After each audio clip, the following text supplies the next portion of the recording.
Rhode Island Director of Clean Water Action. I'm standing in as MC for Amelia Rose, the Director of Environmental Justice League of Rhode Island. Sorry she can't be here. She's traveling around the country doing great Environmental Justice League work, so you've got me instead. Thank you very much. So Clean Water Action has been working with the Environmental Justice League on its effort to pass and now protect the school siting law that was passed just last year, June 2012. This law was a culmination of over 3 years of work done by advocates here at the State House and years of lawsuits before that with the Department of Environmental Management and legislators to protect kids from toxic exposure. Today we're calling on the General Assembly to oppose a proposal to put forth by the Rhode Island Mayoral Academies to rescind the responsible school siting statute that we worked so hard to secure. I'm joined by many distinguished guests. Especially Lois Gibbs, an internationally renowned toxics activist. She's right here in the crowd, taking pictures as well. We've also got Maureen Martin from the Rhode Island Federation of Teachers. We have Kendra. Hi, Kendra. There you go. She's a Providence High School student and a member of the Environmental Justice League's Eco Youth Group. And we also have Holly Dygert, who has a child in the International Charter School, where we have toxic exposure problems currently right now. So the basics of the issue are this. Our current school siting law passed last year protects kids and school staff from ongoing potential for vapor intrusion by prohibiting construction of new schools on known contaminated sites unless there's a pure removal of all vapor-causing contamination. That's all removal of anything that can cause vapor contamination of the school site. Exactly. That's a big round of applause. General Assembly did great work last year.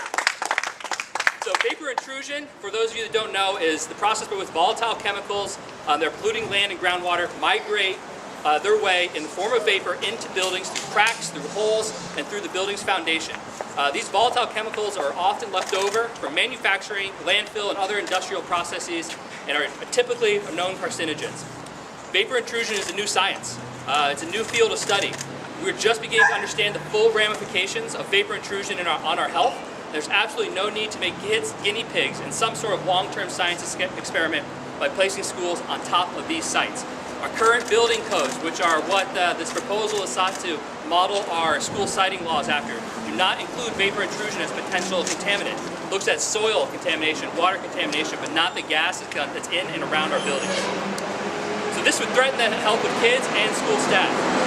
Rather than require the removal of contamination before construction, mayoral academies are looking to allow schools to be built on top of sites that would only have essentially a fan between these cancer-causing vapors and children. It's a fan with a fancy name called sub-slab depressurization systems, for those of you playing at home, which are costly for schools. They're unreliable and require monitoring and maintenance over the lifetime of the school. These are costs that certainly could be spent better elsewhere. Because kids' bodies are still developing, they're at a greater risk when it comes to exposure, and they're impacted by smaller amounts of toxics compared to adults, which is what almost all of our studies are based on. Kids in our urban communities, where most of the schools would be located, are even greater risk due to the cumulative impact of multiple toxic exposures that are already faced, including lead, indoor and outdoor air pollution, and other health problems such as obesity, malnutrition, and asthma. These are disproportionately faced by lower-income families and communities of color. If you asked any member of the public or any parent if they would choose to send their child to a school where there was potential for toxic exposure, even with engineered remedies that had the potential to fail, the majority would say no. And with that, I'd like to introduce Maureen Martin to speak from behalf of the Rhode Island Federation of Teachers. Thank you. Laura's going to be the wrap-up speaker. So I'm glad to be here on behalf of Frank Flynn, our president of the Rhode Island Federation of Teachers and Health Professionals. And let me start by saying that the State Federation, representing more than 10,000 teachers and health professionals and other employees, are quite at a loss to understand how or why anybody is considering putting our school children in school buildings built on a contaminated site where there is a potential for toxic vapors to seep into classrooms. We were very pleased last year when the General Assembly passed a bill which, as you just heard, intended to protect students, most notably inner city children, who tend to be the ones who are most impacted when it comes to developing on contaminated sites. The children, or the students in these schools are the students that our teachers in Providence, Central Falls, Pawtucket, and several other communities teach every day. But now we are disturbed that there is a concerted effort to pretty much gut out last year's bill. All the while they're claiming that they're trying to strengthen the language. Rather, they are trying to make it easier to build on a contaminated site. In contrast, here we at the State Federation have been working with our national organization, the American Federation of Teachers, AFT, to develop a roadmap to green and sustainable schools. This is a national program advocating for schools to ensure a quality learning environment for students and staff. We talk a lot about how important it is to create a healthy environment for students that is conducive to learning. There's no shortage of studies that show how strong positive relationship between overall building conditions and student achievement. Researchers have repeatedly found a significant difference between achievement of students in so-called poor and so-called healthy buildings. And although we at the RIFT, HP, and AFT spend a lot of time talking about energy efficient, climate controlled, safe, and comfortable schools for students to spend their days in, we understand that site selection is the first and most critical consideration that needs to be addressed. We understand that in order for students to learn and teachers to teach, and for other staff to do their jobs, they need to be safe. We understand that we live in a contaminated world and that we need to work around that issue, that problem. Here in Rhode Island, as much as any place, if not more so, because of our rich history of industrialization. But we caution those who are in a position to make decisions about this issue that the decisions you make today will impact our children for decades to come. And although we may not know for many years that a child has been put at risk, exposed to cancer-causing chemicals, we know now that we have the strongest legislation put into place to protect our children.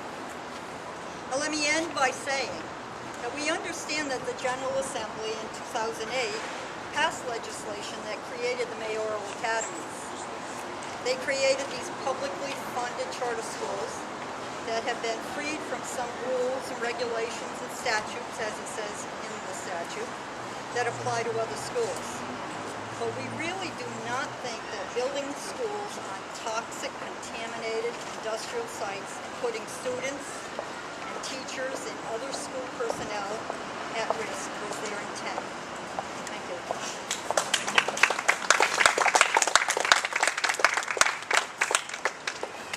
Next, we've got the sponsor of the 2012 school siting legislation, Scott Slater. Happy to have him join us today. Good afternoon. Thank you all for coming out today. I'd like to thank Jamie for emceeing this and putting this together for everyone we have that came out today, all the Environmental Justice League, Charitable Lead Action, and Clean Water Action for all their help and assistance with working on this bill.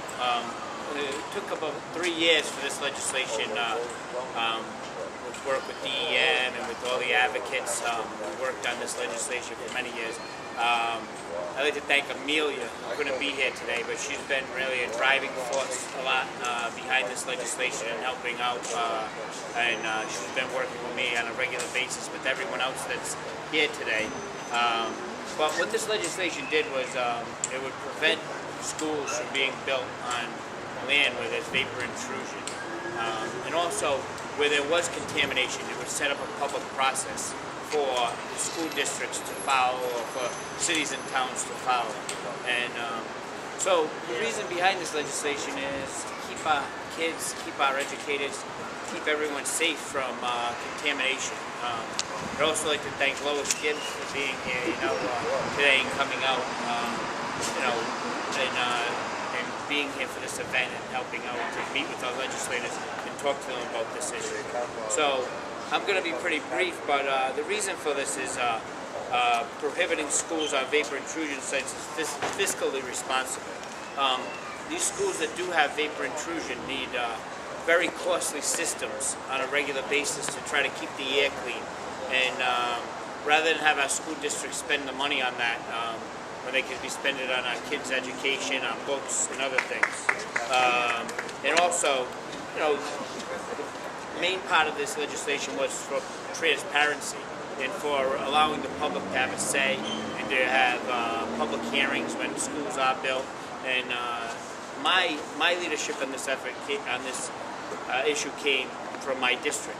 We had a school built on in the Reservoir Ave section on Adelaide Ave by the city of Providence, and the school was built on old Textron land where there was vapor intrusion. Now we have very costly systems in there, and I get regular updates quarterly from a firm telling us that the air is clean. But that's very costly on a regular basis to keep that up and to maintain that. And a lot of the neighbors and a lot of the parents didn't know about this, and the school was just built without their involvement. So that was a big push for this legislation. And so I thank everyone for being here today and for their support on this issue. And we'll continue to work on this issue. So thank you all. Thank you. Next, I'd like to invite up Kendra Monzone, I believe, and a student in the Providence School District. My name is Kendra. I'm currently a student at a Providence High School and participate in Eco Youth as a student where we discuss and learn about a variety of environmental justice issues. Environmental justice being the fight for equality in environment throughout all areas of living. Low-income areas, urban communities, and communities of color are most affected by environmental injustice, having to continuously strive for better. After learning about the school siting bill, I began to think about what it would be like to attend a school I knew was built on contaminated land that needed to depend on a system to keep its students safe. I began to go over the risks that I and other students would have to face every day of getting sick from the toxins in the air, or how it would feel to have to depend on a system that could one day fail to be a safe. A school like this would make students feel uneasy and uncomfortable about attending regularly or even at all. Additionally, schools already face so many challenges in the basic study activities. There are never enough books, computers, science lab, equipment, art, music, or extracurricular activities in our schools. Now we're adding the cost of equipment and testing just to protect us from being safe from toxic vapors, and that's not right. We can do better than this by selecting places to build schools from the beginning that aren't on sites like these.